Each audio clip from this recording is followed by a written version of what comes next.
حتى يوما ما وظف صوتي بالتمثيل وهيك صار. مين بتحبي اكثر، فيروز ولا صباح؟ اثنيناتهم. اثنيناتهم بتحبي. يعني اذا قلت لك امسكي الميكرو وغني الشيء اللي بتغنيها، فيروز ولا صباح؟ شو ما بدك؟ ما بحب غني. انا بحب اثنين، ما بحب غني. ما بحب غني. ما بحب ارقص ولا ارقص. هلا بنختم بوحده ما بحب ارقص، اكيد. عندي شو جاي اعمل؟ برافو عليك. ما بحب غني، ما بتحب تغني، ساعات شو؟ يا الله، شو كنتي تقولي ساعات؟ كيف هيك صبتني؟ ما ساعات بفكر انا ايام ما انا اجمل اغنيه عندي، اجمل اغنيه سمعتها بحياتي هي ساعات. اكيد اجى اغاني لكثير مطربين حلوه، بس اجمل اغنيه وبتصيب كل انسان، وفيها الفرح وفيها الحزن، فيها صباح. كثير بتحكي عن صباح، بس انا بتحزني بصراحه.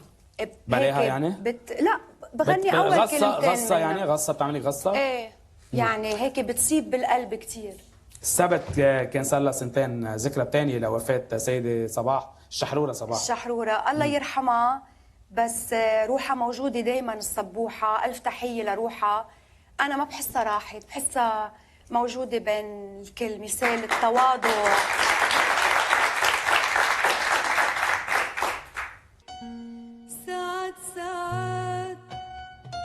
ساعات أحب عمري وأعشق الحياة. ساعات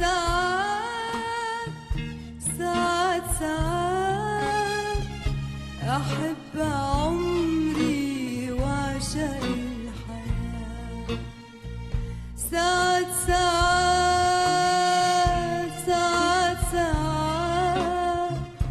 أحب عمري وأعشق الحياة. حلو.